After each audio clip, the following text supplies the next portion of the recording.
Hello everyone, कैसे हैं आप लोग। Welcome back to my channel that is Varsha blogs. तो घर पे ना काम लगा हुआ है, तो बस इस वजह से खट खट खट के आपको आवाज़ आ रही होगी। थोड़ा सा विंडो बंद कर दूँ।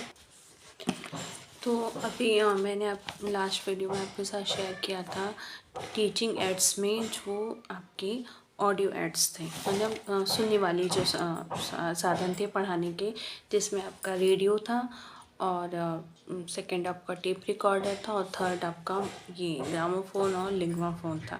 तो ये तीन चीज़ें इसमें थी। उसके बाद जो नेक्स्ट है वो था आपका विजुअल टीचिंग एड्स, यानी कि जो सुनने में अच्छी होती हैं दृश्य सहायक सामग्री, उसके बारे में। तो इसमें कई सारी हैं, जिसमें सबसे पहले आपको दी हुई है ब्लैक बोर्ड। तो ब्लैक बोर्ड जैसे हमें पता है ज़्यादातर स्कूल्स में ये एक सबसे चीप तरीका है पढ़ाने का, सबसे चीप माध्यम है आपके शिक्षण सामग्री के लिए। ज़्यादातर स्कूल्स में ये यूज होता है, प्राइमरी स्कूल हो, आंगनवाड़ी के स्कूल हो, कोई भी स्कूल, मतलब ये सबसे चीपेस्ट तरीका है, इसलिए ज़्यादातर जगहों में ये इसका रीज़न है कि इसके वजह से ये यूज होता है। तो इसके बारे में जो एक बड़ी अच्छी लाइन जो मैंने यहाँ अंडरलाइन की हुई है वो ये है कि एपीजे अब्दुल कलाम के अनुसार रंगों में काला रंग महत्वपूर्ण स्थान नहीं रखता, परंतु एक ब्लैक बोर्ड विद्यार्थी के जीवन को उज्जवल बनाता है। तो ये जैसा हमने सुना भी है कि ब्लैक बोर्ड का कलर तो ज़रूर काला होता है, लेकिन यही एक ऐसी चीज़ है ब्लैक कलर की, काले रंग की, जो हमारी लाइफ को कलरफुल बनाती है। और तो उसकी जो यहाँ पे कैरेक्टरिस्टिक्स दी हुई है वो सब ये है कि ये आसानी से उपलब्ध हो जाती है, अपने सुविधा अनुसार टीचर इसका यूज कर सकता है, और इसमें जो लिखी बातें हैं वो मौखिक बातों से अधिक प्रभावशाली होती हैं। लिखते समय शिक्षक ब्लैक बोर्ड पे बोलता भी रहता है, तो बच्चों को कोई परेशानी नहीं होती समझने में, और शाम पर छात्र भी गणित संबंधी समस्याओं को हल कर सकते हैं, मतलब बच्चे भी उसे सॉल्व कर सकते हैं उसमें। तो ये मतलब टीचर फ्रेंडली भी है, स्टूडेंट फ्रेंडली भी है। उसके बाद इसके मेरिट्स क्या है कि बिजली की इसमें ज़रूरत नहीं होती, सुविधाजनक है, रख रखाव में अच्छा है, ज़्यादा खर्चीला नहीं है, और इसमें ये कम श्रम में अधिक टिकाऊ साधन है। इसमें कक्षा के अंदर या बाहर कहीं भी इसको प्रयोग कर सकते हैं। कक्षा में इसका प्रयोग तुरंत हो जाता है, किसी को तैयारी की आवश्यकता नहीं होती। शिक्षक अपना कार्य तेज़ी से करता है, गलती को मिटाकर तुरंत सुधारा जा सकता है, छात्रों से भी लिखवाया जा सकता है, छात्र अच्छे से इस पर लिखी हुई चीज़ को नोट भी कर सकते हैं, और इस पर जो सारांश लिखने में बहुत उपयोगी है।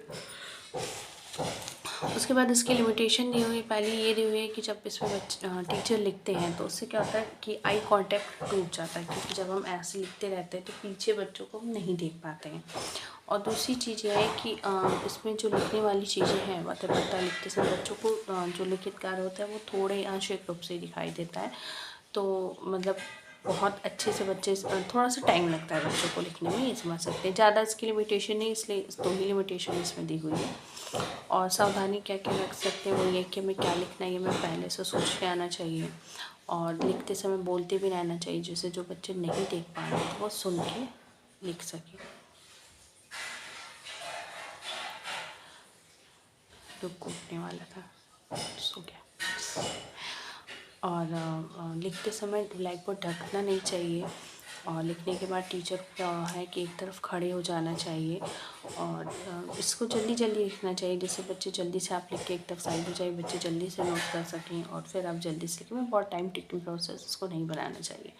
उसके बाद ये है कि शाम पट का कार्य पूरा होने पर उसे साफ़ कर देना चाहिए, चॉकलेट का उछालना नहीं चाहिए, मैंने चॉक से आपको खेलना नहीं चाहिए, और जो भी आप लिखवाएं उससे कभी कभी बच्चों को भी लिखवाइए, जिससे उनका एक अभ्यास हो सके, प्रैक्टिस हो सके। क्योंकि अक्सर ऐसा देखा जाता है कि कॉपी में तो आपकी हैंड राइटिंग बहुत अच्छी है, लेकिन जब आप ब्लैक बोर्ड पे लिखते हो ना कि तो आपकी हैंड राइटिंग उतनी अच्छी नहीं बनती है, क्योंकि आप ऐसे हॉरिजेंटल लिखते हो और ब्लैक बोर्ड पे आप वर्टिकल लिखते हो, तो थोड़ा सा ये चेंज होता है। तो आपको स्टूडेंट से भी प्रैक्टिस करवानी चाहिए ब्लैक बोर्ड की, जिससे उनको लिखने में ज़्यादा प्रॉब्लम ना हो जब भी उनको ब्लैक बोर्ड पे लिखना पड़े।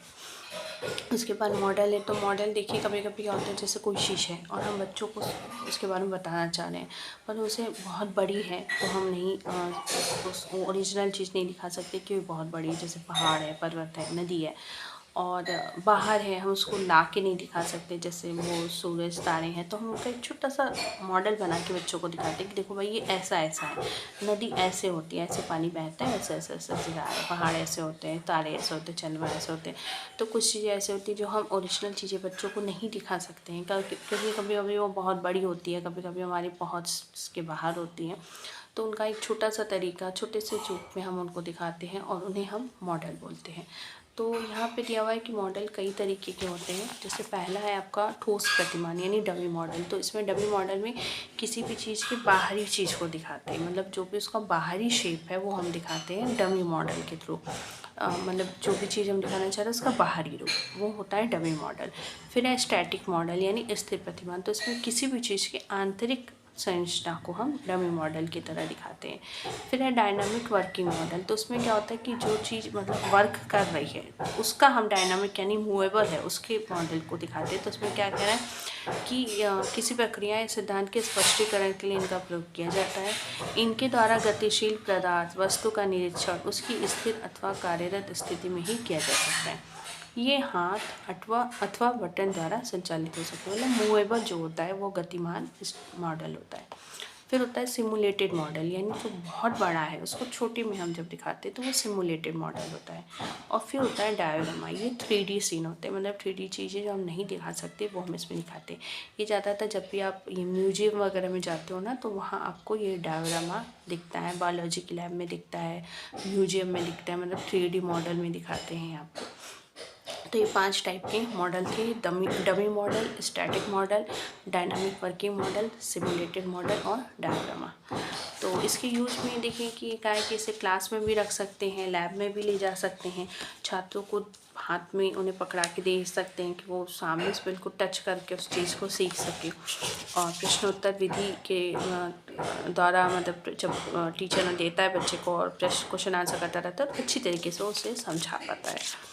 उसके बाद है म्यूजियम। तो म्यूजियम भी एक ऐसी ही चीज़ है कि जहाँ पे हम चीज़ों को रखते हैं। तो हमने ज़्यादातर म्यूजियम देखी हैं जहाँ पे पुरानी चीज़ों को रखा जाता है। जैसे हम जो भी म्यूजियम में गए हैं, ममीज़ रखी जाती हैं और पुराने जैसे हथियार हैं, पुराने औजार हैं, जो भी ऐसी चीज़ें पुरानी हैं जो हमें लगता है कि हमारे लिए बहुत इंपॉर्टेंट है क्योंकि बहुत पुरानी है, हम उनको as a historical point of view से हम उन्हें रखते हैं, तो वो हम म्यूजियम कहते हैं। तो उसी तरीके से पढ़ाई से भी रिलेटेड म्यूजियम होता है जिसमें पढ़ाई से संबंधित बहुत पुरानी चीज़ें रखी जाती हैं जो आज के टाइम में आपको नहीं मिलेगी, तो वो भी म्यूजियम में ही आती है।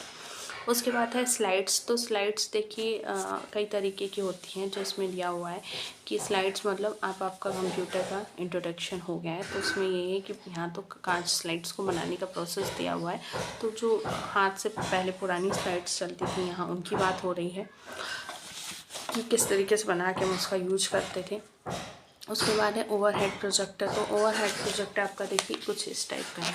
ये यहाँ पे प्रोजेक्टर की चीज़ें दिखेंगी, यहाँ पे ओवरहेड सर के ऊपर आपका प्रोजेक्टर है। तो ओवरहेड प्रोजेक्टर इस यहाँ इस शेप में होता है। इसमें कई सारी चीज़ें होती हैं जैसे कैबिनेट होता है, प्रोजेक्शन लैंप होता है, कूलिंग सिस्टम होता है, फोकस मैकेनिज्म होता है।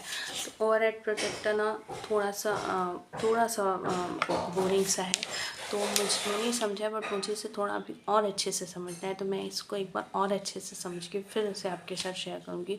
क्योंकि मुझे ऐसा लगता है कि अगर आपको नहीं समझ में आ रहा तो आप बता दीजिए, गलत इन्फॉर्मेशन मत दीजिए। तो ये मुझे अभी नहीं बहुत समझ में आया, उसको मैं वापस से फिर से पढ़ूँगी और फिर मैं आपके साथ शेयर करूँगी। बट मैं करूँगी शेयर क्योंकि ओवरहेड प्रोजेक्टर मैथ्स टीचिंग में भी है और साइंस टीचिंग में है। तो अगर ये मेरा तैयार हो जाएगा तो मैथ्स और साइंस टीचिंग दोनों के लिए मेरा एक क्वेश्चन अच्छा तैयार हो जाएगा।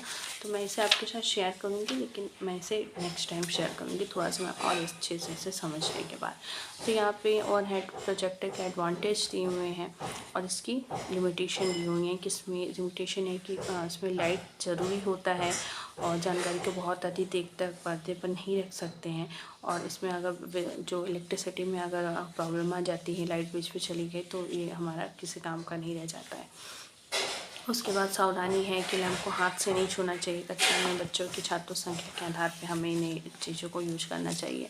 इस फैन को चलाने से पहले टीचर को अच्छी तरह से प्रैक्टिस कर लेनी चाहिए। ऐसा ना हो कि बीच में ख़राब हो गया, हमें समझ नहीं आ रहा तो हम क्या करें। और वोल्टेज को स्थिर रखने के लिए वोल्टेज स्टेबलाइजर का यूज़ करना चाहिए।